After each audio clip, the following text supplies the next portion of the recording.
Hello students, हम इस lecture series में इनपुट आउटपुट इन सी पढ़ रहे हैं। इसके अंतर्गत आज हम देखेंगे कंसोल इनपुट आउटपुट में फॉर्मेटेड इनपुट आउटपुट, और इसके लिए सी में जो हम काम में लेते हैं स्कैनफ और printf functions. There are various library functions available for input output. These can be classified into two broad categories: console input output functions and file input output functions. Console यानी कि जहाँ पे इनपुट के लिए keyboard, output के लिए monitor यानी screen यानी विजुअल डिस्प्ले यूनिट काम में लेंगे। और फाइल आईओ के अंतर्गत हम हार्ड डिस्क से इनपुट देंगे और डिस्क पर ही आउटपुट प्राप्त करेंगे।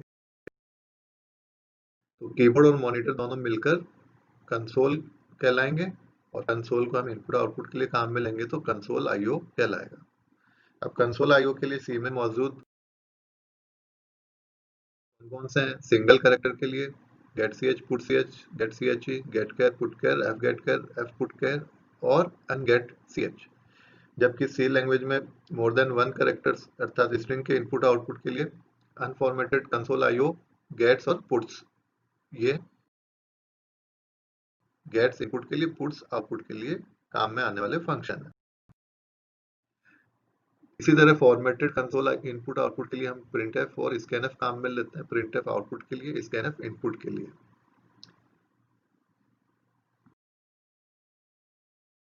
जैसा कि हमने पिछली लेक्चर क्लास में भी देखा था, स्कैनफ क्या करता है? ये एक स्टैंडर्ड लाइब्रेरी फंक्शन है और इसके जरिए हम इनपुट देते हैं कीबोर्ड से, और स्कैनफ के जरिए न्यूमेरिक कैरेक्टर्स और स्ट्रिंग कोई भी वैल्यू इनपुट कर सकते हैं। और स्कैनफ को प्रोग्राम में काम में लेने से पहले प्रोग्राम के बिगनिंग में हैश इंक्लूड के द्वारा stdio.h नाम की फाइल को इंक्लूड करना होता है, और हमें स्कैनफ में डेटा कहाँ से इनपुट करना है? कीबोर्ड से। प्रिंटफ क्या करता है? ये भी एक स्टैंडर्ड लाइब्रेरी फंक्शन है। प्रिंटफ डेटा को स्क्रीन पर राइट करने के लिए काम में लेते हैं। प्रिंटफ के द्वारा हम डबल कोटेशन में लिखे मैसेज को ज्यों का त्यों अर्थात as it is output screen पर अर्थात मॉनिटर पर डिस्प्ले कर सकते हैं, तथा किसी भी वेरिएबल की वैल्यू को आउटपुट स्क्रीन पर डिस्प्ले कर सकते हैं। प्रिंटफ को प्रोग्राम में काम में लेने के लिए stdio.h नाम की हेडर फाइल को प्रोग्राम के बिगिनिंग में इंक्लूड करना होगा with the help of hash include. stdio.h का मतलब है standard input output dot header file. Printf क्या करता है, इसको थोड़ा विस्तार से देखते हैं। Output data can be written from the computer onto a standard output device using the C library function printf। अर्थात मेमोरी में जो डेटा स्टोर हो रखा है किसी वेरिएबल में, उस वेरिएबल की वैल्यू को अगर हमें स्क्रीन पर देखना, अर्थात मेमोरी में जो वैल्यू स्टोर हो रखी है उसको आउटपुट डिवाइस यानी स्क्रीन पर डिस्प्ले कराना है, तो हमें क्या करना होगा? प्रिंटफ काम में लेना होगा, अर्थात मेमोरी से स्क्रीन पर डिस्प्ले करवा देगा। This function can be used to output any combination of numerical values, single characters and strings. इसके द्वारा हम क्या क्या आउटपुट करवा सकते हैं? चाहे सिंगल कैरेक्टर हो, चाहे स्ट्रिंग हो, चाहे न्यूमेरिकल वैल्यू हो, चाहे अल्फा न्यूमेरिकल वैल्यू, उसको हम डिस्प्ले करवा सकते हैं। Printf function is used to retrieve data stored in memory and display it on the screen in a formatted manner as prescribed by the user। printf के द्वारा हम क्या यूजर द्वारा डिफाइन किए गए फॉर्मेट के अनुसार स्क्रीन पर आउटपुट डिस्प्ले करवा सकते हैं। It is similar to input function scanf except that its purpose is to display data rather than to enter data। printf और scanf लगभग सेम है, लेकिन scanf क्या करता है? कीबोर्ड से डेटा प्राप्त करके उसको मेमोरी में किसी वेरिएबल में स्टोर करवा देता है। लेकिन प्रिंटफ क्या करेगा? मेमोरी से डेटा लेगा वेरिएबल से और उसको आउटपुट डिवाइस पर, आउटपुट स्क्रीन पर डिस्प्ले करवा देगा। The printf function moves data from the computer's memory to the standard output device, where is the scanf function enters data from the standard input device and stores it in the computer's memory।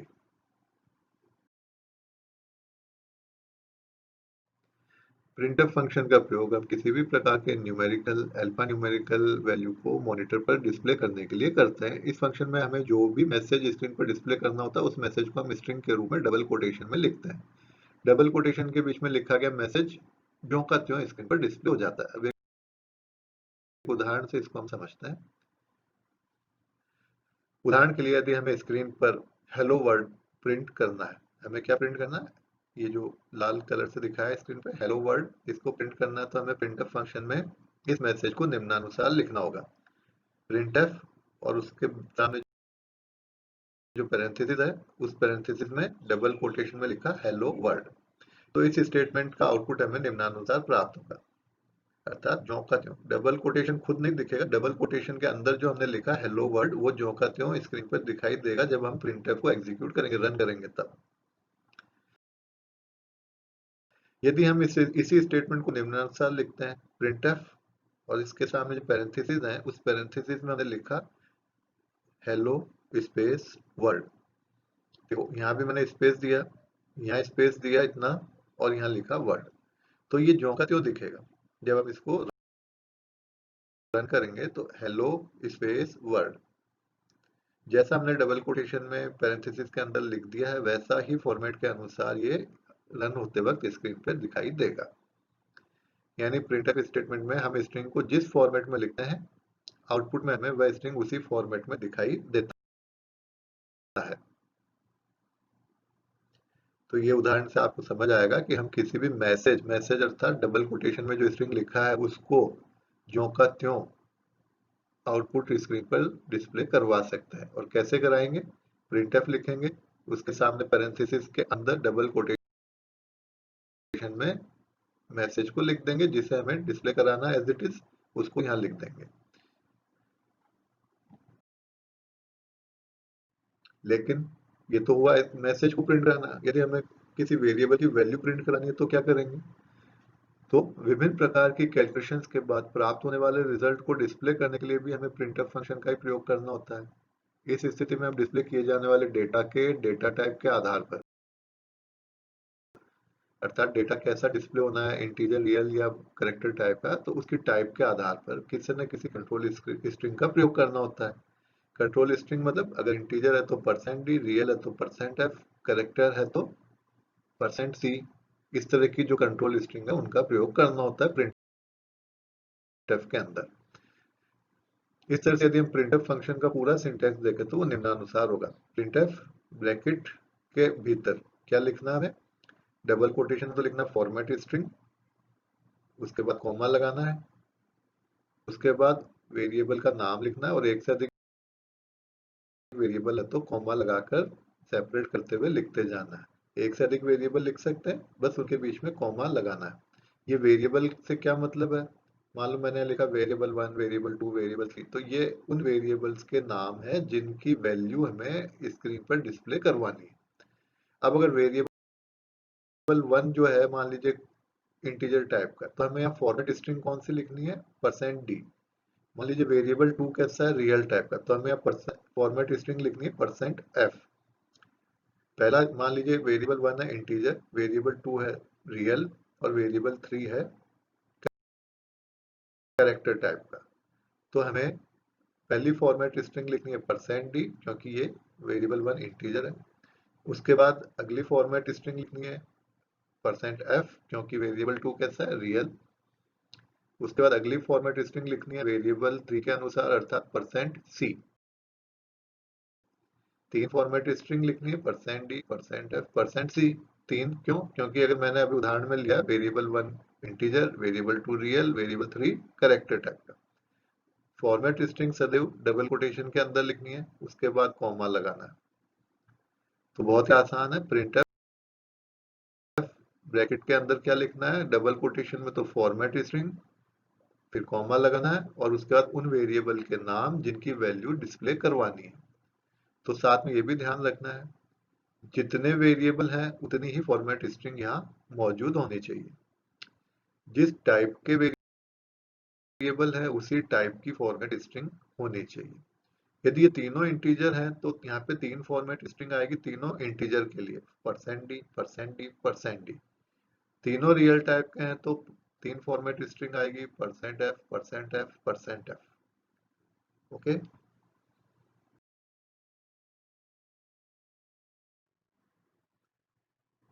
The format string indicates how many arguments follow and what their types are.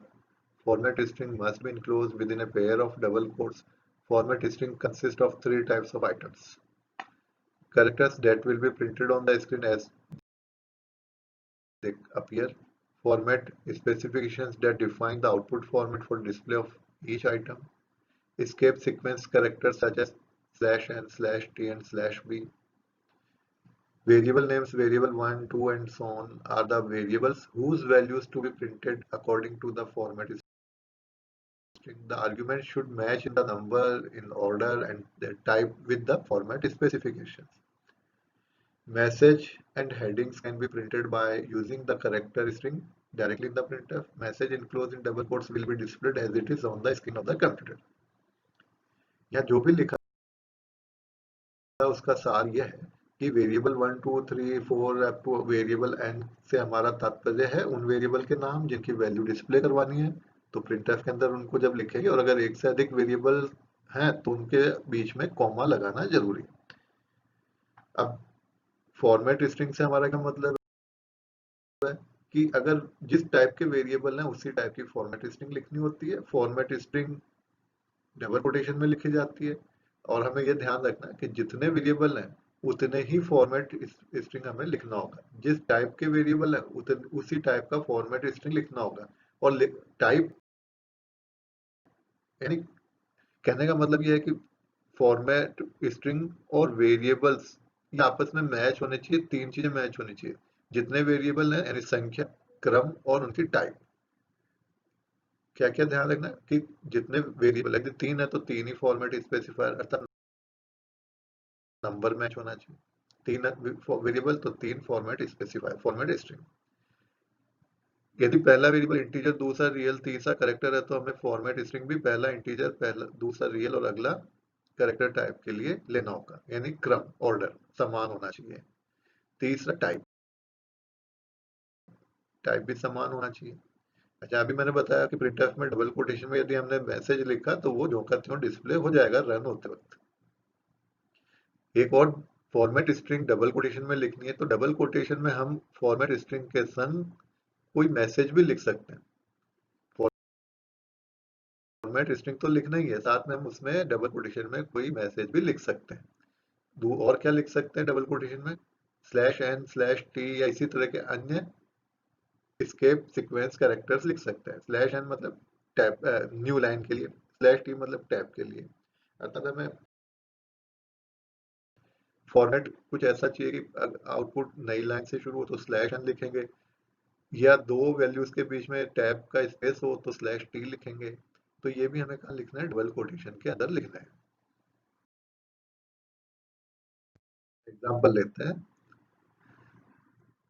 Printf double quotation में लिखा hello, और जो भी लिखेंगे printf के अंदर वो parenthesis में आएगा।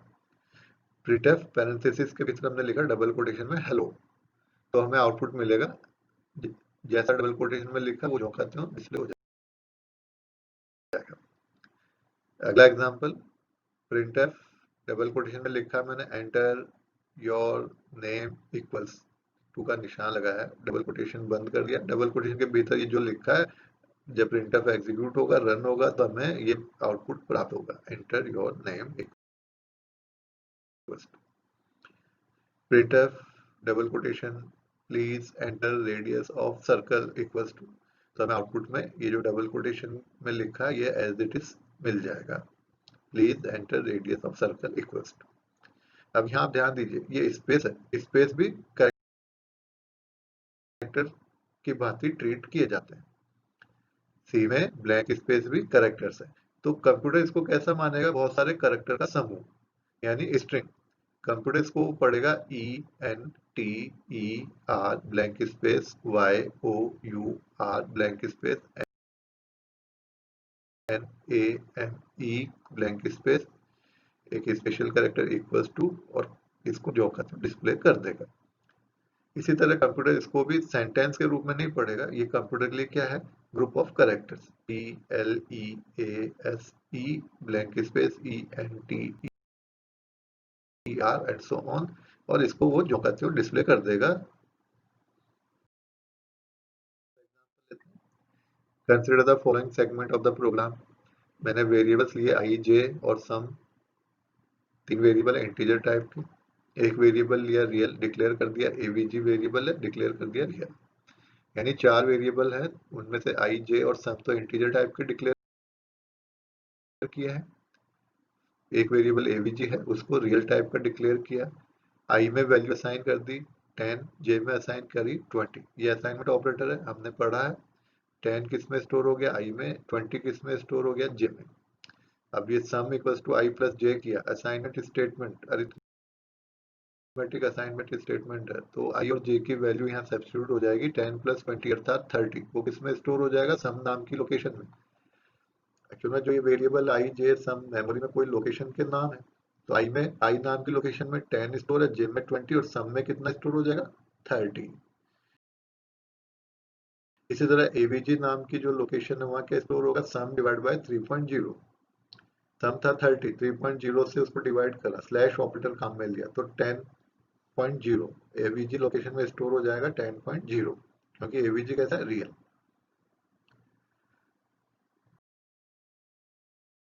अब हमने एक प्रिंटफ स्टेटमेंट लिखा, प्रिंटफ मुझे आउटपुट चाहिए था, पहले मैं आउटपुट बताऊं, मुझे आउटपुट ऐसा चाहिए था 10 और 20, ए और बी की वैल्यू प्रिंट करवानी है। सॉरी, आई और जे जो वेरिएबल है उनकी वैल्यू प्रिंट करानी। आई लोकेशन में स्टोर है 10, जे लोकेशन में स्टोर है 20 मेमोरी के अंदर। अब मुझे स्क्रीन पर देखना आई की वैल्यू 10 और जे की वैल्यू 20, तो मैं क्या लिखूंगा, मैं लिखूंगा प्रिंट एफ, क्योंकि दो वेरिएबल है आई और जे, तो दो फॉर्मेट स्ट्रिंग डबल कोटेशन में लिख दी, print f percent d double quotation बंद कॉमा, उसके बाद लिखा इस परसेंट डी के लिए आई और इस परसेंट डी के लिए जे। तो जब ये एग्जीक्यूट होगा तो इस परसेंट डी की वैल्यू आएगी इस वेरिएबल से, इस परसेंट डी के लिए वैल्यू आएगी इस वेरिएबल से। पहला परसेंट डी वैल्यू उठाएगा आई वेरिएबल से, अगला परसेंट डी वैल्यू उठाएगा जे वेरिएबल से। क्रम मेंटेन रहेगा। तो हमें स्क्रीन पर क्या मिलेगा, 10 और 20। अगला प्रिंटफ देखते हैं। डबल कोटेशन में लिखा sum of two numbers equal to percent d quotation बंद कॉमा सम। अच्छा, ये भी ध्यान रखना हर एक स्टेटमेंट के बाद सेमीकोलन लगाना अनिवार्य है। तो प्रिंटफ में डबल कोटेशन में जो भी लिखा वो जो का त्यों डिस्प्ले होगा, तो sum of two numbers equals to, ये यहाँ तक का जो का त्यों डिस्प्ले हो जाएगा, sum of two numbers equals to. अब इसके आगे लिखा है परसेंट डी, तो इसका मतलब यहाँ वैल्यू डिस्प्ले होगी, किसकी वैल्यू डिस्प्ले होगी, इस सम नाम के वेरिएबल की। तो ये परसेंट वैल्यू लेगा सम नाम की लोकेशन से, तो सम नाम की लोकेशन में वैल्यू कितनी है 30, तो सम नाम की लोकेशन में जो वैल्यू 30 है वो यहाँ डिस्प्ले हो जाएगी। तो कंप्लीट आउटपुट क्या मिलेगा, sum of two numbers equals to 30। अगला प्रिंटफ देखते हैं। अब आप बता सकते हैं खुद ही देखकर, sum of percent d and percent d equals to percent d. तीन फॉर्मेट स्ट्रिंग्स हैं। पहला परसेंट डी वैल्यू लेगा पहले वेरिएबल आई से, अगला परसेंट डी वैल्यू लेगा जे से, और तीसरा परसेंट डी वैल्यू लेगा तीसरे वेरिएबल सम से। तो कंप्लीट आउटपुट क्या आएगा, सम ऑफ परसेंट डी पे आ जाएगी वैल्यू आई की, तो सम ऑफ 10 एंड यहाँ वैल्यू आएगी जे की, अर्थात ये बन गया sum of 10 and 20 equals to, यहाँ पे वैल्यू आएगी सम नाम के वेरिएबल के अर्थात 30, तो ये बन गया sum of 10 and 20 equals to 30। Next example है printf average of percent d and percent d equals to percent f. तीन फॉर्मेट स्पेसिफिकेशंस हैं। पहला परसेंट डी इंटीजर वैल्यू उठाएगा आई से, अगला परसेंट डी इंटीजर वैल्यू उठाएगा जे से, और परसेंट एफ वैल्यू उठाएगा रियल वेरिएबल एवीजी से एवरेज। तो ये डिस्प्ले होगा average of 10 and 20 equals to 10.0, क्योंकि एवीजी रियल है, रियल वैल्यू स्टोर है उसमें 10.0, तो यहाँ 10.0 डिस्प्ले होगा। तो ये जो विभिन्न प्रकार की फॉर्मेट स्ट्रिंग्स काम में लेते हैं वो हम पहले भी पढ़ चुके हैं, जब तो इंटीजर के लिए परसेंट डी, रियल के लिए परसेंट एफ, कैरेक्टर टाइप के लिए %C, और भी बहुत सी स्ट्रिंग्स है। यदि हम लॉन्ग साइड इंटीजर ले रहे हैं, ये हमने डेटा टाइप से पढ़े थे, उसमें डिटेल में विस्तार से पढ़े थे फॉर्मेट स्पेसिफिकेशंस जो काम में ले जाते हैं। %F है, फ्लोट डबल के लिए %LF, लॉन्ग डबल के लिए कैपिटल का LF। ध्यान रखना है कि प्रिंटफ और स्कैनफ स्मॉल लेटर्स में लिखना है, क्योंकि C एक केस सेंसिटिव लैंग्वेज है। एक दो पॉइंट ध्यान देने का है। If two printf are given one after the other, then printing of the second printf continues on the same line from where the first printf left off. Printf never supplies a new line automatically, and therefore multiple printf may be used to build one line output. A new line can be introduced by the help of a new line character /n in the printf.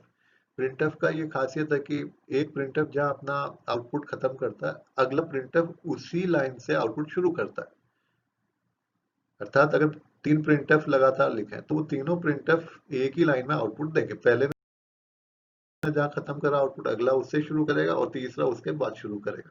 अगर अलग अलग line में output चाहिए तो हमें /n का उपयोग करना पड़ेगा फॉर न्यू लाइन। और ये मैंने पहले भी बताया कि stdio.h को इंक्लूड करना पड़ेगा with the help of #include।